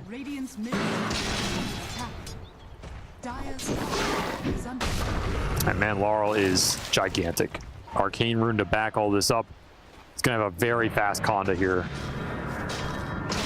Which again is tough for you to deal with on LGD, because you can just go and combo somebody up, even combo the troll, and even if you don't die, maybe you get doomed, and then you're just done. Yeah. And if you commit to the fight, you might get doomed anyway. It puts you in a real awkward spot. As new as very dead. That was an ambitious TP. You can use that TP if you want, I guess. Shiro will take the Tormentor for his team, getting a jetpack for PYW. They also got Hunter's Boomerang for Spirit, so that means the Magic Amp continues. So the Elder Titan has level 3 Natural Order, so there goes all of your base resistance once it gets to level 4. And then you have the Hunter's Boomerang, which increases incoming spell damage by 20%, and you're going to have a Tiny with the Conda. I'm not going to do the numbers for you, but I will tell you that's a lot of damage. And it's very fast. Very fast. Might be able to one-shot the Pango. He doesn't have a shield crash shield. Might be able to one-shot the Troll. Phoenix, certainly. I mean, this is an incredibly scary trio. They gotta, as you said, LGD have to get the initiation on all of these fights. Give the opportunity to the Hoodwink like this. Bushwhack ult, almost enough, and Utaro will seal the deal, or Laurel does, actually, with the tree. And didn't even need the Tiny, and that was LGD smoking to that Pangolier, trying to get a fight out of it around this tier 2. Now they have to choose if they want to take it anyway. They will. Try and burst down Utaro here, and they almost, that was a little close. Laurel hits one hell of an avalanche toss combination that almost wipes out this trio that jumped in from LGD. Maposhka. They got the kill on the enemy carry. Maposhka, he's going to try and beat down the Centaur. Collapses there on the other side to collect the kills as they are being chased out, flushed out of the jungle straight to him. I mean, that is another, it's just, I don't want to say that's a desperation fight from LG, but I don't know how you're winning that fight overall without the Pangolier, and the Troll didn't even TP to it. So if that's like, okay, we're going to trade some lives for Terrorblade here, I guess there's some logic there, but I don't think it's winning you the game, just because the rest of this lineup is going to scale as well. It's not as if it's just a 4 protect 1. Everybody else will fall off. If you slow down Terrorblade, you're happy. His Tiny's going to scale. He has ET Aura behind him. His Doom is going to scale. He's going to have a Shiva's very soon. It's going to make your Troll's life miserable.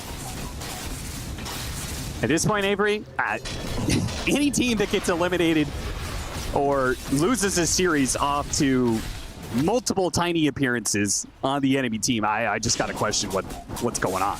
I mean, there's one thing to give Tiny. It's another if you have a very good plan for it. And there are elements in this LGD draft that can deal with him. You know, I think Clock, Phoenix are good versus the hero. I think Pango free farms mid versus the hero. There's a lot of heroes you can put there that do that.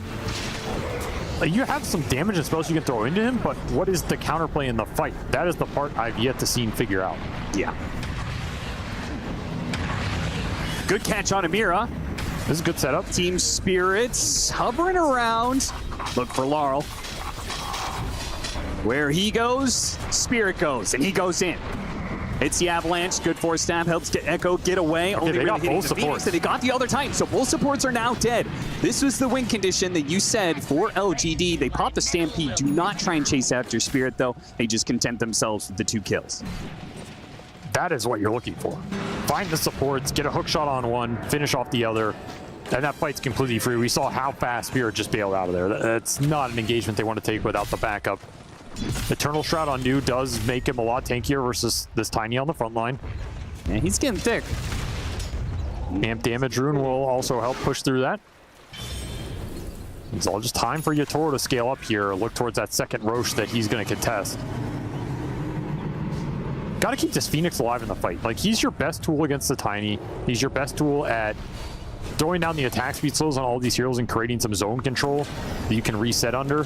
Burst the Doom, burst the Tiny combo. I think Y is maybe the most important piece here for LGD. You need to keep the Phoenix alive, and you need to, again, go on the enemy support so that the Phoenix can get good position in the fight without risk of getting bursted down by this combination.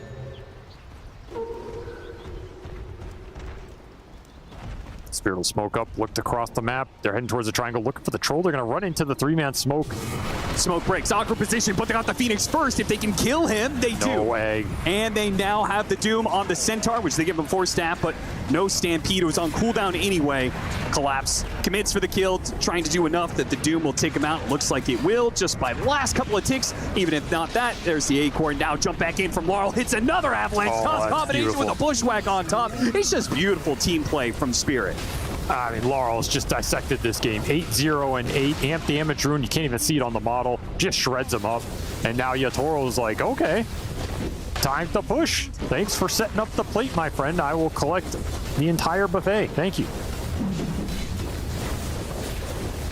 I feel like it's been a chill series for Yatoro. Maybe that game 1 went long, but he did not have to do the heavy lifting that most carries have to do in a 60-minute game, you know? Yeah, I don't know if that game 1 was chill for him, but well, I get what you're saying. Like the other 4 members of Spirit, it definitely feels like they could have won both these games with just those 4. Yeah. They have done some serious work in these team fights. I mean, this game just felt like 3v5, honestly. I don't know if Collapse or Yatoro have had to do much. Yeah, every once in a while. Hook shot in from PYW, an immediate sunder. They'll chase after Mira. They are going for those supports like you have suggested. Put themselves at a stomp. A big splitter here. Are they going to jump back in? This is a lot of damage. An early BKB used by Shiro. Maybe Spirit just see the BKB and call that a win. I mean, no Doom available. No BKB. No real reason to take that fight. Sure. Roche is up as well. You don't want to throw here. Give that objective to LGD when it's very contestable. Maybe even favored for you right now. Echo showing himself. Not a good time for that. Team Spirit were already set up to go for the pickoff, and damn, that's a lot of damage, man. Yeah, 1,822 total damage to Pangolier. Ew. Yeah, I feel like you know a combo is pretty dumb when the enemy team is pinging the damage. I don't even have to look at the death summary. And I think that tells the story of this game. Yeah. Team Spirit picked Tiny. Tiny has tossed people. They have died. Tiny is winning the game. Thing is, Team Spirit, they got that lesson from Liquid in the upper bracket. Oh, yeah. Problem is, LGD, there's not a lower bracket for them to be able to turn the Tiny back onto some other poor team. They chose this in elimination, and they may pay the price for it. Up 16,000 net worth for Team Spirit. And with ease, they have taken over the map. And Laurel's just going, you know, team fight utility items like Octarine 4-staff here on the Tiny, not the BKB scaling physical that we saw last game. Very different build, but one that's going to be equally as spooky here is he's going to have very low cooldowns, going to be able to go in and out of the fight. There's not a lot of lockdown outside of that hookshot cogs. If you force out of that, how do you control this Tiny to actually bring him down and let Shiro and the Sunray go to work? I just don't see it. This build's going to be very obnoxious for LGD as Laurel's basically said, hey, my 2 other cores are going to pick up the actual heavy scale in this game. I'm just going to go in, be annoying, get out, go in again. What are you going to do about it? You don't have the spell power to take me down without hard committing onto me, and that's not going to happen. Like jump onto the troll, see if he can get him to pop his ultimate, and then force staff, Wind Waker away. You throw out a sleep in there, somebody gets slept, and then you're just in trouble. Yatoro is half HP here, does have Sunder, and once more smoke on smoke. You need a good supernova. Why leading the charge, and he's just dead. No buyback either, so it's not even like they were playing off of that one. That is not the man you want in front. Now trying to get him out of there. They have the dust to be able to spot him. He's going to pop the Stampede. Make a break for it. Doom. They're going to chase after him. Nothing they can do about it. Now die. Well, that is your Roche fight. I mean, that's the risk of putting all these obs on your 5 who you don't want getting jumped first, is he has to go up and ward. No one else wants to. And you just risk getting popped. And the second that Phoenix is gone, the fight's over. PYW, I don't know if he is sticking around to see if he can contest Roshan, do a little cheeky Aegis steal or something, but it's not going to happen. Mira flushes him out, and a Doom on the other side of the map. It is rough when they are doing Roshan and they're getting pick off somewhere else. This game is just absolutely crumbled for LGD. Did not get any sort of that early pace they were looking for. Clockwork did not snowball. We did not see some crazy PYW Clockwork game like we saw in the groups. And now you are battling up against a terrifying lineup in the late game. One in which 2 of the heavy scaling cores haven't had to do that much lifting so far. That's the terrifying part. Yeah. They've got so many answers to troll. The Tiny, trying to get that early ult out of him. The Doom, just killing the healing part of it. LGD, they got to make something big happen here. And maybe Roshan rotating to the other side of the map is an opportunity. And it's Look for the hook shot. You see Roshan's low. Laurel goes for the Phoenix once again. This time he can't get him. Shiro's not sure what to do here, though. He doesn't want to clump up on this high ground. The Phoenix gets lower and lower. He's dying. Laurel, he might go for it. They're pushing forward. The avalanche, out toss. No, we got off the supernova this time. PYW, meanwhile, has locked down Mira. If LGD could keep these heroes inside of the supernova, maybe we would be fine, but Team Spirit able to play the outskirts of the situation. Need the Pango to come back in the fight. He is walking down the lane. He's trying to get there as quick as possible. Mew almost low. Shiro has to pop the BKB now. He's hitting an illusion for now, but finally the Pango's going to show up with a Rolling Thunder. Try and help out, but Collapse still had his BKB. Shiro's not done that much. Oh my God, that damage. It's just overwhelming, man. Ping the facet. Echo's going to try and do it. The facet. Mira, who died at the start of the fight, just pinging Crash Landing. Just ping it some more. Oh my God. Insult after misery. That is all there is in this game for LGD. Yes. The facet pinging has commenced. I mean, there were elements of what the team fight should look like for LGD there, but you're 20k down, your spell power is vastly outmatched here, and the rolling boulder is way too big. 13, 0, and 10 for Laurel. He has been untouchable. And he's brought a lot of firepower of his own.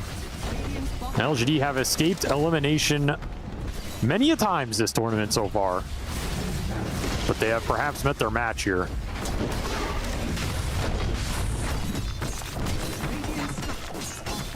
Megas at 33 potentially. Maybe a Laurel more hops fight. back in. The Crash Landing will do its job. I guess the top lane is still going to be up. Yotaro doesn't stick around to try and finish that up right away. Hook shot. He's got BKB. Collapse. He can walk this one off for now. But a Stampede to chase after it. Now the BKB is gone. They go for it, but they got him up to the high ground. Laurel jumps in, goes for the kill on you. That Centaur is just nothing. He's and on now the they got the tiny. Doom out of the troll. Course. It gets so much worth. An Earth Splitter right on top of that one. They are just going to cleave through LGD. They don't need Megas in this situation. They are just going to kill LGD out of this game and get the 2-0